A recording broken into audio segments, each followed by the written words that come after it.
성 아우구스티노는 교회 역사에서 가장 위대한 신학자이자 학자 중 한 사람으로 꼽힙니다. 그러나 그의 삶은 처음부터 성스러웠던 것이 아니었습니다. 그는 젊은 시절 쾌락과 방탕 속에서 살아가며 세속적인 성공을 추구했습니다. 진리를 향한 갈망은 있었지만 여러 철학과 이단 사상 속에서 방황하며 마음의 평화를 찾지 못했습니다. 하지만 어머니 성녀 모니카의 끊임없는 기도와 눈물, 그리고 하느님의 은총으로 그는 마침내 회심하여 완전히 새로운 삶을 살게 되었습니다. 이후 그는 세례를 받고 사제가 되며 히포의 주교로서 교회를 이끌었습니다. 그는 수많은 설교와 저수를 통해 교리를 정립했고 교부 시대의 거대한 산맥이 되었습니다. 그의 대표 저서인 고백록과 하느님의 도성은 지금도 세계 곳곳에서 읽히며 인간의 내적 여정과 역사의 의미를 해석하는 빛을 전합니다. 성 아우구스티노의 삶은 은총이 어떻게 죄인을 성인으로 바꾸는지 보여주는 위대한 증거입니다. 성 아우구스티노는 354년 11월 13일 북아프리카 누미디아 지방의 작은 도시 타가스테에서 태어났습니다. 그의 아버지 파트리키우스는 로마 제국의 관리였지만 깊은 신앙은 없었고 세속적 가치와 사회적 성공을 더 중요하게 여겼습니다. 반면 그의 어머니 성녀 모니카는 독실한 가톨릭 신자였으며 아들을 위해 눈물로 기도하며 신앙을 가르쳤습니다. 이처럼 두 부모의 대비는 어린 아우구스티노의 내면에도 긴장과 모순을 심어주었습니다. 어린 시절부터 그는 총명하고 맑아 글의 재능이 뛰어났습니다.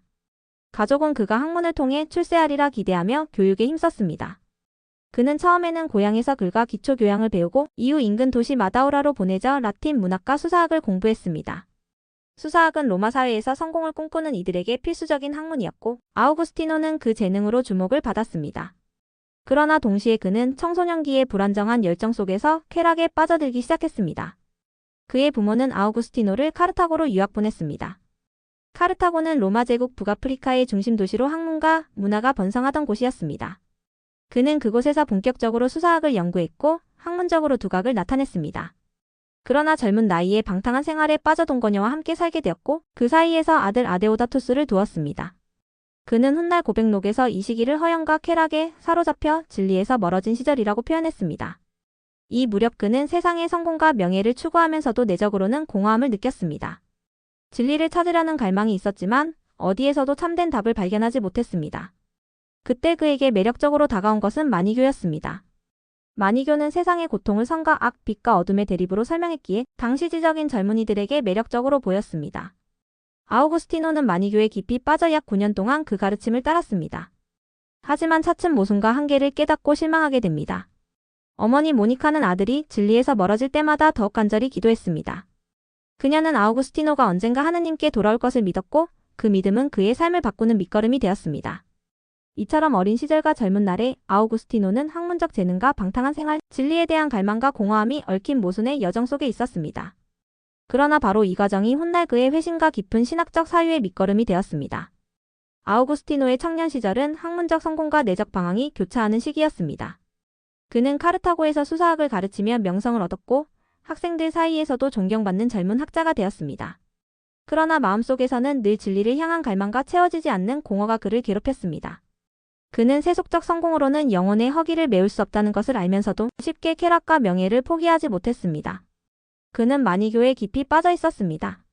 마니교는 세상에 존재하는 악의 원인을 신비로운 이원론으로 설명하며 인간의 영혼은 빛에 속하고 육체는 어둠에 속한다고 가르쳤습니다. 아우구스티노는 이 가르침이 당시 자신의 지적 욕구를 충족시켜 주리라 기대했습니다. 그러나 시간이 흐르면서 교리의 허술함을 깨닫고 점차 실망하기 시작했습니다. 특히 마니교 지도자들과의 대화에서 그는 자신이 찾던 깊은 지혜를 발견하지 못했고 마음속 의문은 더 커져갔습니다. 마니교의 환멸을 느낀 그는 철학으로 눈을 돌렸습니다. 회의주의 철학에 매료되어 모든 것을 의심하며 진리를 찾을 수 없다는 태도에 빠지기도 했습니다. 하지만 그것 또한 그의 마음을 만족시키지 못했습니다. 진리에 대한 갈망은 여전했지만 답을 찾지 못한 채 방황은 계속되었습니다. 그는 결국 로마로 가서 수사학 교사로 활동하다가 384년에 밀라노로 옮겼습니다. 밀라노에서 그는 당시 주교였던 성 암브로시오를 만났습니다. 처음에는 단순히 그의 뛰어난 수사학적 기교를 배우기 위해 설교를 들으러 갔습니다. 그러나 점차 암브로시오의 설교 속에 담긴 성경의 깊은 의미와 진리에 사로잡히게 되었습니다. 그는 성경이 단순한 글이 아니라 영혼을 변화시키는 힘을 가진 말씀임을 깨닫기 시작했습니다. 그러나 아우구스티노는 여전히 결단을 내리지 못했습니다. 마음속에서는 하느님을 향한 갈망이 커져갔지만 한편으로는 세속적 쾌락을 버리기가 두려웠습니다. 그는 이렇게 고백했습니다. 주여, 저를 정결하게 하소서. 그러나 아직은 아닙니다. 이 말은 그의 내적 갈등을 잘 보여줍니다. 그는 참된 진리를 원했지만 자신의 약함 때문에 그것을 붙잡지 못했습니다. 이 갈등의 절정에서 그는 극적인 체험을 하게 됩니다. 어느 날 그는 정원에서 괴로움 속에 눈물로 기도하며 쓰러져 있었습니다. 그때 어디선가 아이의 목소리가 들렸습니다. 집어들어 읽어라. 그는 즉시 성경을 펼쳤고 거기에는 로마서의 구절이 눈에 들어왔습니다. 방탕과 다툼을 버리고 주 예수 그리스도로 옷 입으라. 이 말씀은 그의 마음을 꿰뚫었고 그는 더 이상 미룰 수 없음을 깨달았습니다. 그는 눈물을 흘리며 하느님께 자신을 온전히 맡기기로 결단했습니다. 386년 부활절, 아우구스티노는 암브로시오 주교에게 세례를 받았습니다. 그는 어머니 모니카와 함께 이 은총의 순간을 맞이했습니다. 모니카는 아들의 회심을 평생 기도해왔기에 눈물 속에서 하느님께 감사드렸습니다. 얼마 지나지 않아 모니카는 오스티아에서 세상을 떠났습니다.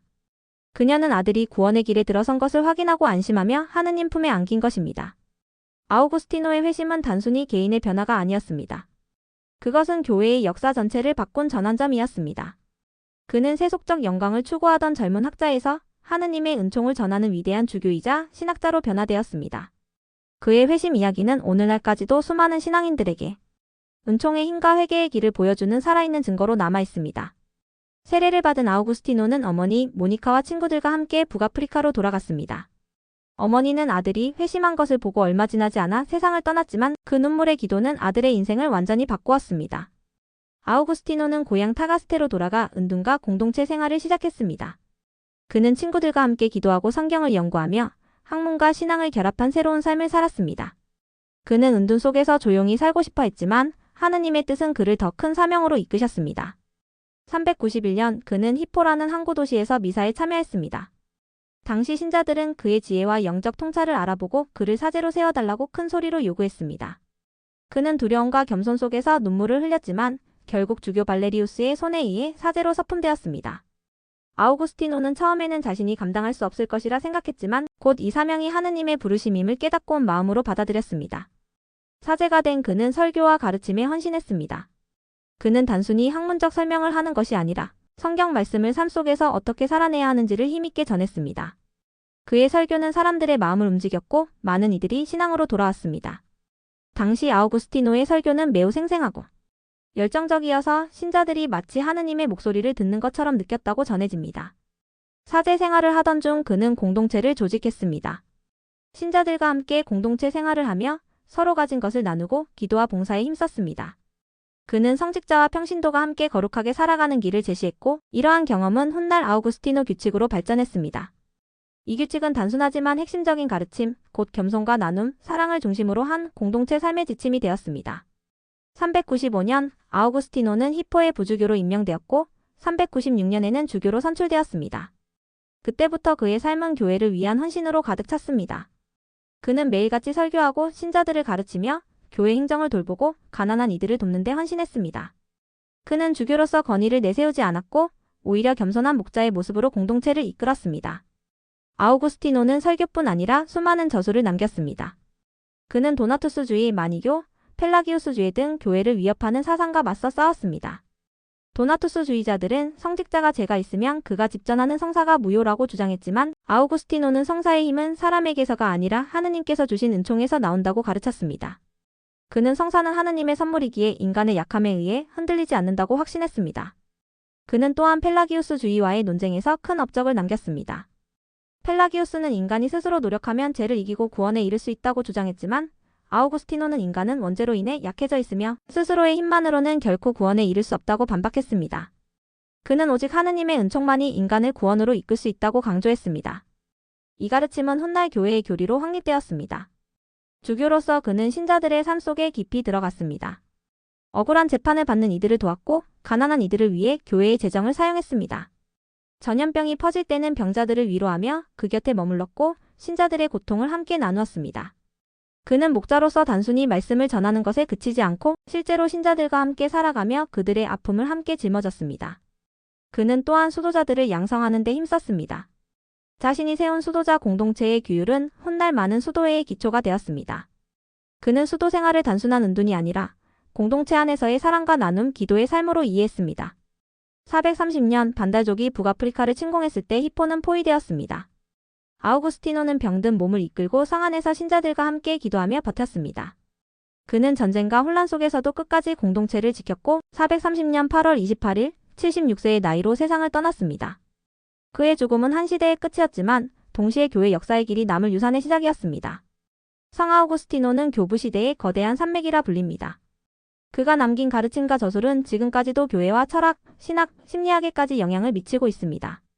그는 단순히 뛰어난 사상가가 아니라 자신의 삶 전체를 통해 하느님의 은총과 인간의 자유를 깊이 성찰한 신앙인이었습니다. 첫째, 은총과 자유이지. 아우구스티노의 가장 핵심적인 가르침은 은총에 관한 교리입니다. 그는 인간이 원죄로 인해 본성적으로 약해졌으며 스스로의 힘만으로는 죄에서 벗어날 수 없다고 보았습니다. 따라서 인간이 구원에 이를 수 있는 길은 오직 하느님의 은총뿐이라고 강조했습니다. 하지만 그는 인간의 자유를 부정하지 않았습니다. 은총은 인간의 의지를 억누르는 것이 아니라 오히려 참된 자유를 가능하게 만드는 힘이라고 설명했습니다. 이는 후대 신학의 기초가 되었고 지금까지도 중요한 논의의 중심에 서 있습니다. 둘째, 교회 이해. 그는 교회를 단순한 집단이나 제도가 아니라 그리스도의 몸이며 성령 안에서 살아있는 공동체라고 보았습니다. 그는 도나투스주의자들이 주장하던 성직자의 죄로 성사가 무효가 된다는 주장을 반박했습니다.